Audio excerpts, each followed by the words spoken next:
Primeiro tópico, então, aqui da nossa contextualização inicial, foi dito o autor provavelmente não é o mesmo João, aquele o apóstolo. Provavelmente o autor de Apocalipse é um outro João que não o apóstolo.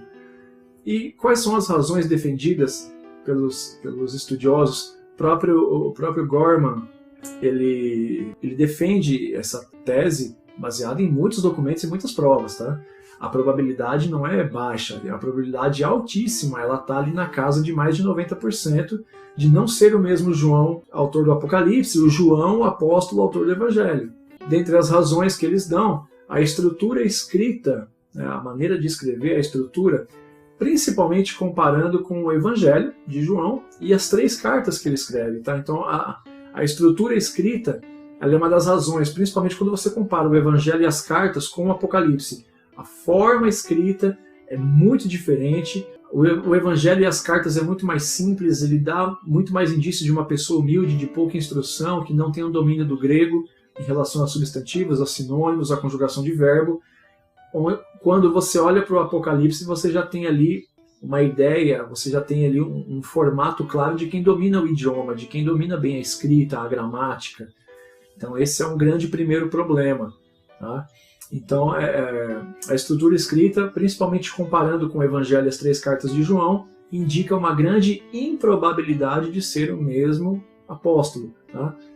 Esse João de Apocalipse, por exemplo, João, autor de Apocalipse, ele não faz menção do próprio apostolado, período em que ele conviveu com outros apóstolos e com o próprio Jesus, né? Não faz menção da convivência com o Jesus encarnado. E aqui, no Apocalipse, ele não demonstra um particular afeto ao falar de Éfeso, na carta escrita para Éfeso. É sabido pelos historiadores, pela arqueologia, que aquele João o apóstolo, né, após a morte e a ascensão de Jesus, ele vai com Maria, mãe de Jesus, morar em Éfeso, né, agora como mãe e filho, e dali, então, depois ele supostamente esse João apóstolo seria exilado, e aí ele volta, depois de Patmos, para Éfeso. Esse é o entendimento padrão, considerando que João seja o mesmo João, autor do Apocalipse, e o apóstolo. Se isso sendo levado em consideração, o João, autor do Apocalipse, por exemplo, quando ele escreve uma carta para Éfeso, né, nos primeiros capítulos do Apocalipse, que nós vamos estudar, evidentemente, a igreja de Éfeso, como todas as outras 6, né, nós vamos ter que falar sobre as 7 igrejas da Ásia, porque elas são fundamentais como ponte entre o começo do Apocalipse e os eventos que vêm depois. Ele não demonstra um particular afeto. Quando você escreve uma carta de repreensão do próprio Deus, com admoestações, com promessas, recompensas, você quando manda uma carta que tem como propósito salvar a tua cidade natal, era natural que houvesse algum tipo de reação, ou pelo menos anteriormente ou depois. Enfim, não há indícios na escrita de que houvesse qualquer proximidade ou sentimento do autor do Apocalipse para com a cidade de Éfeso, onde supostamente João, o apóstolo, ele mora, né, por um tempo e provavelmente ali depois falece de velhice. São algumas das razões, deixam muito improvável que esse João, autor de Apocalipse, seja o apóstolo. Agora, na minha opinião, é sim o mesmo João, autor de Apocalipse, o João, autor do Evangelho, o apóstolo, né? Então, na minha opinião, é o mesmo João. Eu não estou sozinho nessa visão, não, tá? Tem alguns outros bons teólogos, dentre eles até muitos dispensacionalistas, alguns bons teólogos que também entendem que é o mesmo João.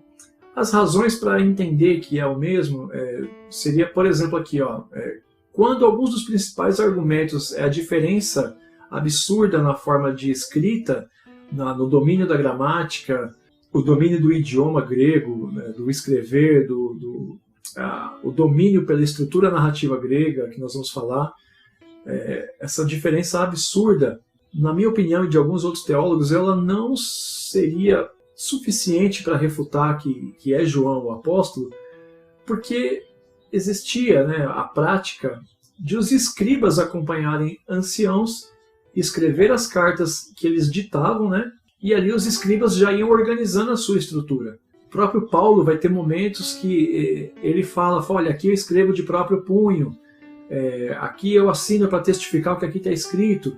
Essa prática é comum e quando você pega o pergaminho, o Rodrigo Silva mostra isso nos seus vídeos muito claramente. Ele tem uma série de Apocalipse muito boa, fala sobre essa questão da autoria do Apocalipse. Quando você pega os pergaminhos, você vê que o estilo de escrita, a própria caligrafia, ela é uma. Quando chega no final, você tem a assinatura. Muitas dessas cartas do Novo Testamento são escritas muito em contextos de fuga ou já presos, né?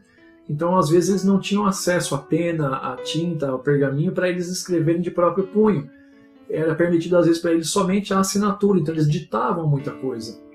No caso de anciãos, como era o caso de João aqui, há uma grande possibilidade de ele ter um escriba que escrevia as cartas e as visões que ele ia ditando ali no exílio de Patmos, né?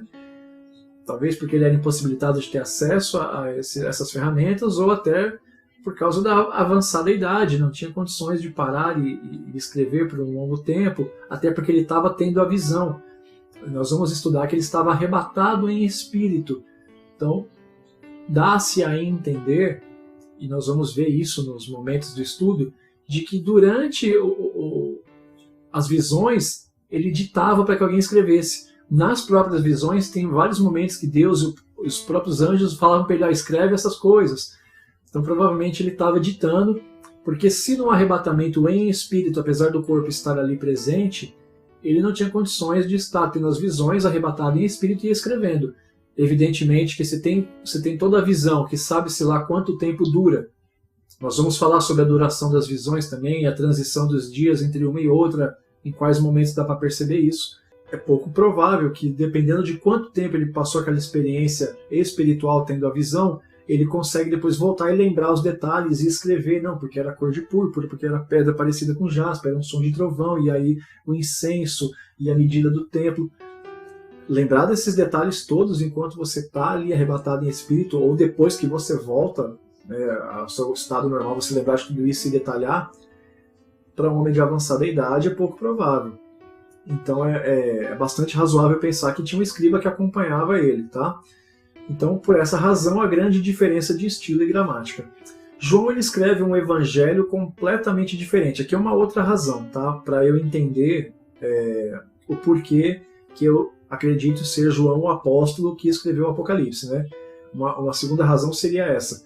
João ele escreve um evangelho completamente diferente, né? Se você levar em consideração os sinóticos, tendo em vista eventos já ocorridos, né? Eu tenho já vídeos aqui no canal falando sobre a datação dos evangelhos, por que eles são tão diferentes, se falam do mesmo Jesus. E João é o último dos 4 evangelhos escritos. A datação, né, de acordo com a Enciclopédia Mundial, né, o site da Enciclopédia Mundial Histórica, a datação do Evangelho de João é ali do ano 100, né, 99 e 100. Então, já passou o quê? Já passou a destruição do templo, já passou a perseguição de Nero, já o Império de Domiciano, já teve os eventos do Apocalipse, e aí João volta para a cidade de Éfeso, como eu creio que ele é o mesmo João, então ele estaria voltando de Patmos, né? Quando o imperador Nerva ele decreta o fim dos exílios e manda que as pessoas voltem para suas casas, e aí ele escreve ali da cidade de Éfeso, pouco antes da morte, por velhice, ele escreve o Evangelho, e ele escreve totalmente diferente de Mateus, Marcos e Lucas, tendo em vista eventos já ocorridos, o que já tinha acontecido quando ele escreve, né? Muita coisa já tinha se cumprido, destruição do templo e tal, e as visões que ele teve, né, na sua volta a Éfeso, né, como eu já disse, depois do decreto de Nerva. Inclusive ele inicia o Evangelho parafraseando Heráclito, né? Porque na cidade de Éfeso houve um grande sábio, filósofo, poeta, né? Enfim, Heráclito. O seu material mais conhecido, a sua obra mais conhecida era a sua reflexão sobre a sabedoria e sobre o logos, né? A palavra, o verbo. Ele dizia que no princípio a sabedoria, o logos, a palavra, ela era capaz inclusive de dividir a luz da escuridão, e ela é quem guiava todas as coisas, né? Claro que eu estou parafraseando bem simplesmente, bem simplão mesmo. E João ele começa o evangelho parafraseando, diferente dos outros evangelhos que já entram na narrativa, né, de Jesus, com exceção de Lucas, que contextualiza historicamente para então chegar no nascimento. João ele começa dizendo, olha, realmente, quando Heráclito diz que o Logos ele estava lá no começo, né, Só que ele fala, no princípio era o verbo, mas ele fala, mas o verbo era Deus, e o verbo estava com Deus, né? No princípio o Logos era Deus e o Logos estava com Deus. Eu entendo que alguns desses pontos defendem a ideia de que seja o mesmo João. João também, ao relatar a pessoa de Jesus no Evangelho de João, ao relatar a pessoa de Jesus, o foco na divindade de Jesus e nos grandes feitos de Jesus, no poder das realizações dos milagres, é evidente.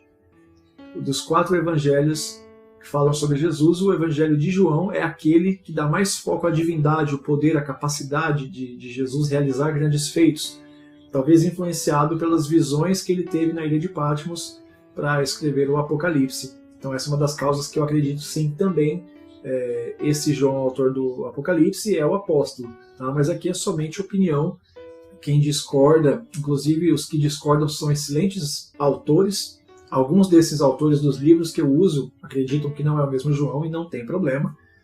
Isso muda muito pouco em relação ao aproveitamento do estudo e ao entendimento do Apocalipse, mas eu acredito ser sim o mesmo João, o apóstolo, apesar da grandíssima possibilidade de não ser.